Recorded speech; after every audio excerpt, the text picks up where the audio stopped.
This is what we're doing today, or for the start of the day anyway, but that's pretty good. Get all these parts out of this sheet here. That's about 3/4 of a sheet. I still got to cut some more out of this here, try to get what I can out of here. The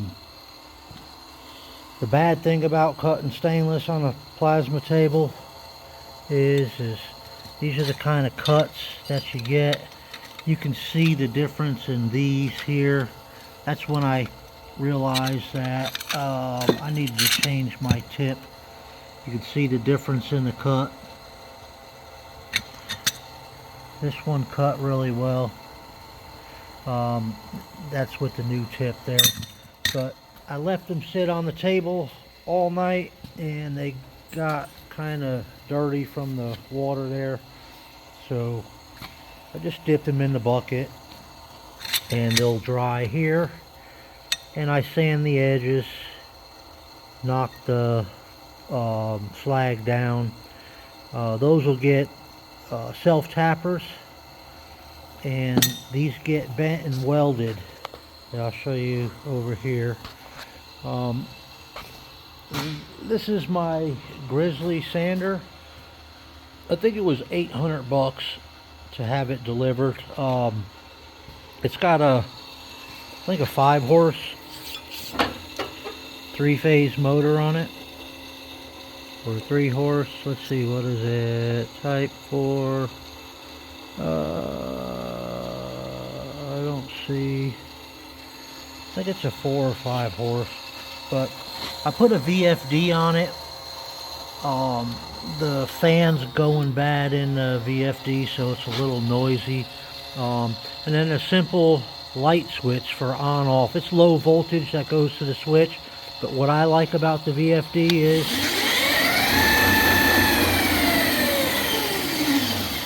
I can turn it down to a crawl or turn it up.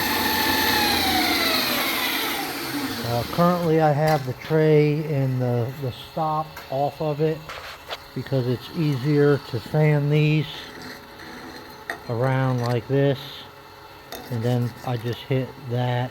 It's higher in the middle, it's not completely flat. I like it that way anyway. I mean, I could have sand down the middle and have it completely flat, but I'm good with that. If I need something flat, I just flip this up. I have this whole stop and everything here. Very, very, very nice sander. You can put a piece of metal on here and not stop this belt, and the belts last a long time. So let's go over here. I'll show you what I got to do with the parts. The distance on the door I think is 1 5/8. So this is 1 1/2. I have them bent. So what I'll do is I'll go ahead and I'll weld this seam solid, and I'll hit it on the flap wheel and polish both sides there. They get bolted to a door, so when they're like this, they'll get bolted to the bottom of the door. So when the door slides closed, because it's on rollers on top and the bottom swings, this will help to align the door without the door getting smashed. When it's not theirs, people don't care about it. So the bottom of a lot of their doors are damaged, and they want to prevent that with these parts. I have to make 140 of them, so I actually have to cut 280 of these pieces. Got my signs all ready to go. You'll probably come pick those up later.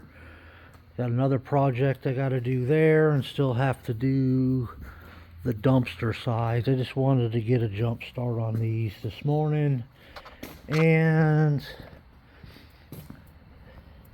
I have to make a mount for this bell here. I'm thinking 3 by 3/8, come straight out over at a 45, and then welded to a flat plate here. That way they can pull the rope down and it'll swing, but it's getting mounted to the wall, you know, this way out. It's getting mounted. So the frame will probably be permanent to that. I don't know if I still haven't decided if I'm just going to punch the 1-inch holes in the 3/8 flat bar, or if I'm going to put a piece of pipe on each end, so there's more room. Either or, it's still going to work. But I got that project to do also. Got to put some wheels on that lift right there. The front wheels, I'm replacing those. They showed up Saturday.